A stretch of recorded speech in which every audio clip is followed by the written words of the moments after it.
I want to fight Ilia, whenever, wherever.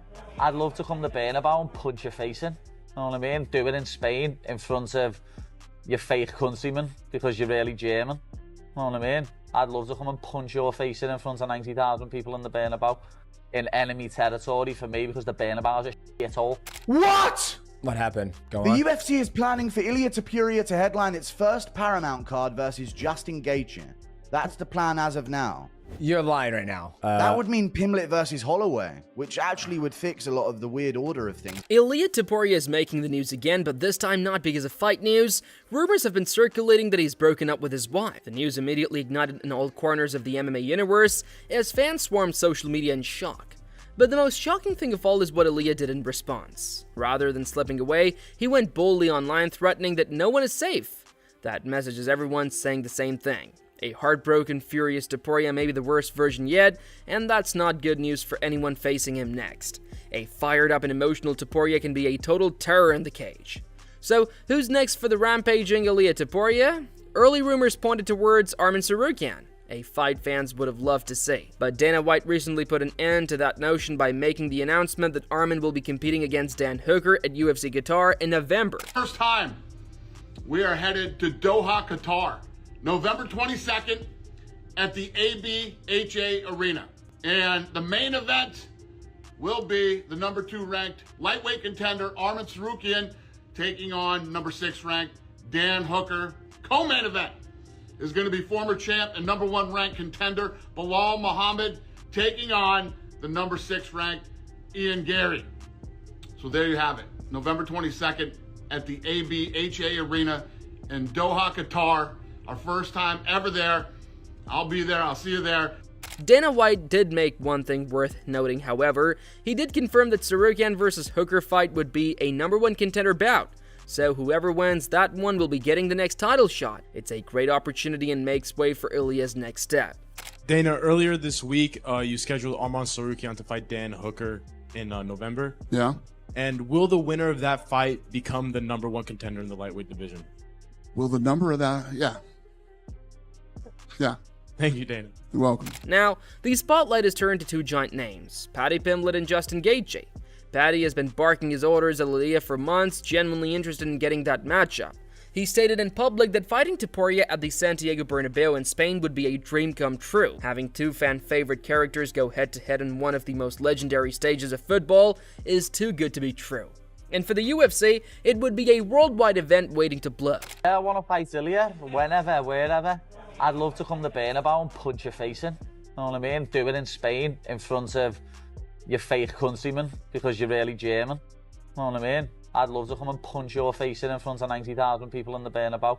In enemy territory for me, because the Bernabeu is a shithole. Kamaru Usman and Henry Cejudo both expressed unbridled enthusiasm about a battle between Ilia and Paddy. Cejudo explained that the stylistic contrast and personality clash would turn it into a blockbuster, while Usman contributed that the European fan base would lose their minds for it. He mentioned Dustin, he mentioned Gaethje, he mentioned Arman, but the fight that would really make sense. Can I get a drum roll? Ilia Topuria. These guys had beef back in the day. The storyline is there, bro. They're both stars in the UFC. If I'm the UFC, I'm booking Justin Gaethje versus Islam, and then I think you do Ilia Topuria on that fight. Whoever comes out up top gets the next title shot. You're absolutely right, Henry. If the UFC just like, hey, you know what, let's make the biggest fight we can in that division, because Paddy the Baddy is up there as far as fame right now in that division. Michael Bisping also supported the notion, claiming the UFC would be stupid to overlook it. He feels a bout between Ilia and Paddy would produce huge figures.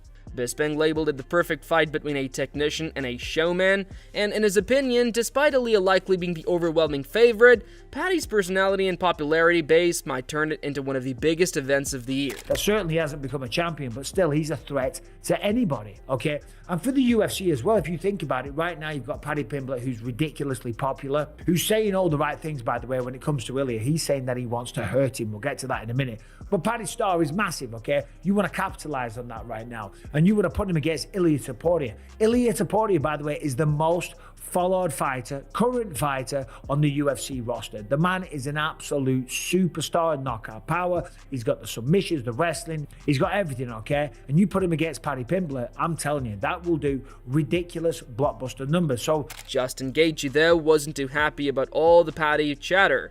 He stepped up and claimed that he deserves the fight more than anybody else. Gaethje took a trip down memory lane and reminded everyone about the battles he's endured and how much he's contributed to the UFC in its darkest days.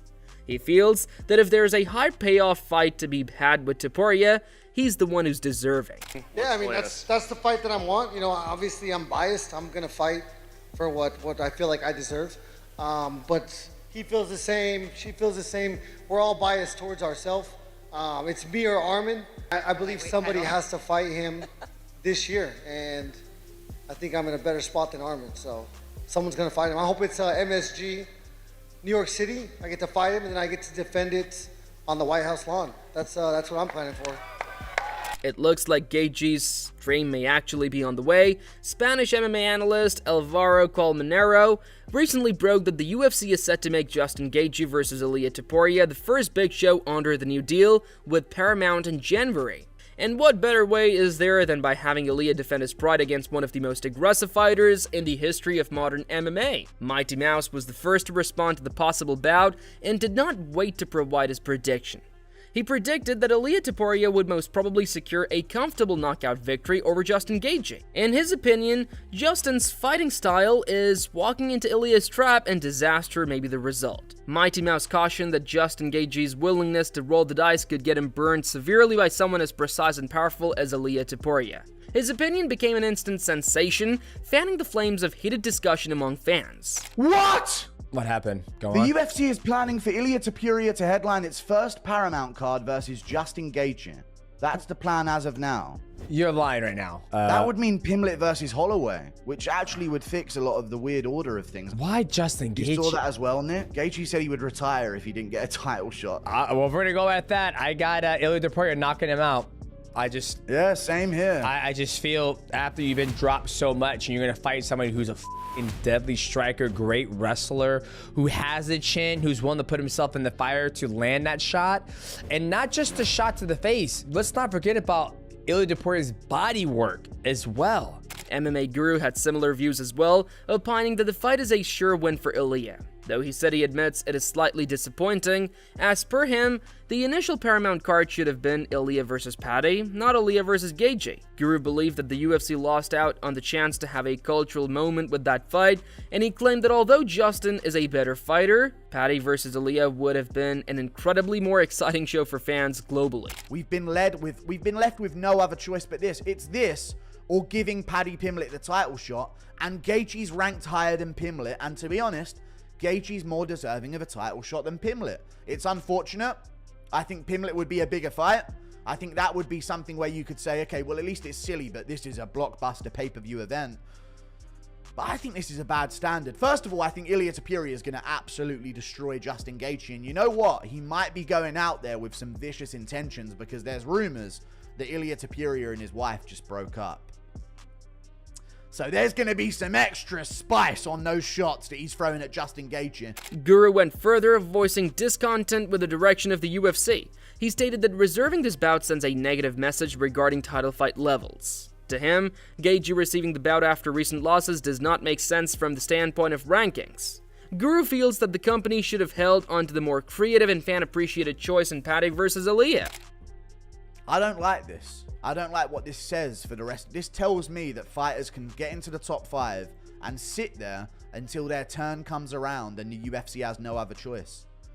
You should have had to have fought once in the past year at least, and you should have had to have beaten a top 5 opponent in that year. If you're going to fight at the end of 2025, I need to see another fight from you in 2025 against a top 5 opponent that you won. I would ask for a 2-fight win streak. I'm giving you a bare minimum here. We have to start setting a standard, or championship bouts are going to get watered down completely. Chael Sonnen hit the scales next and brought some balance to the debate.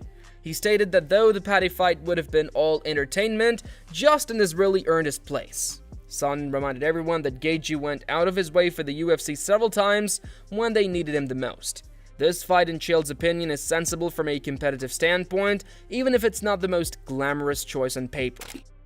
I had a concern for Justin Gaethje, which is he had made a statement where he had dug in. And at one point along the way, he said, give me a title fight or give me a release, right? Title fight or bust. And it made me nervous when he said it. It made me nervous just because I cannot recall a time that strategy has worked. But if there's anyone that would have the right to feel that way, I mean, Justin Gaethje's done some very heavy lifting, not to mention his very last fight. Just to remind you, he was an underdog. And just to remind you, it was a rematch that he'd already won. Nobody wants to do that. And just to remind you, it was short notice. Sonnen also mentioned that the quiet lately from Paddy Pimblett could be another huge indication. Paddy, normally very outspoken on social media, has kept quiet of late. Chael posited that this might be an indication that the UFC has already let go of the concept of Ilia versus Paddy, at least in the short term. He intimated that perhaps everything in the background was already decided and all indications were that Gaethje would be the one to get the call. As ever, Sonnen's observation had people guessing even more. Very good at media and understands the importance of the manipulation of media. When that fighter goes quiet, that usually means he doesn't still have something to fight for. He doesn't still have a game that he's playing. He's reached resolution. Well, at the same time, that Sarukian and Hooker can be a #1 contenders fight. At the same time that Ilia could be fighting Gaethje for the title. Ilia Topuria himself broke his silence over the rumors. He stated he's not opposed to a bout with Justin Gaethje, but everyone already knows the outcome. His tone was adamant in showing that he considers this fight another opportunity to demonstrate his superiority. Ilia claimed that regardless of whom the UFC brings in front of him, the outcome will be the same. And thus, the Matador gave one last message: the hunt is far from over. I fought with Max. He knocked out Justin Gaethje. I fought with Charles Oliveira. He submit Justin. So that everyone is gonna be like, they're gonna know the result even before the fight. He's gonna be a huge underdog. Yeah, he's gonna be a huge underdog, and everyone's gonna know what's gonna happen. In the fight game, everything can happen, but it's like, yeah, bro, come on. Whatever the opponent is, be it Gaethje or Pimblett, one thing is for sure: someone's going to get the fury of a heartbroken champion. Stay tuned in and hit subscribe, because when Topuria returns to that cage, the storm he unleashes won't leave anyone behind.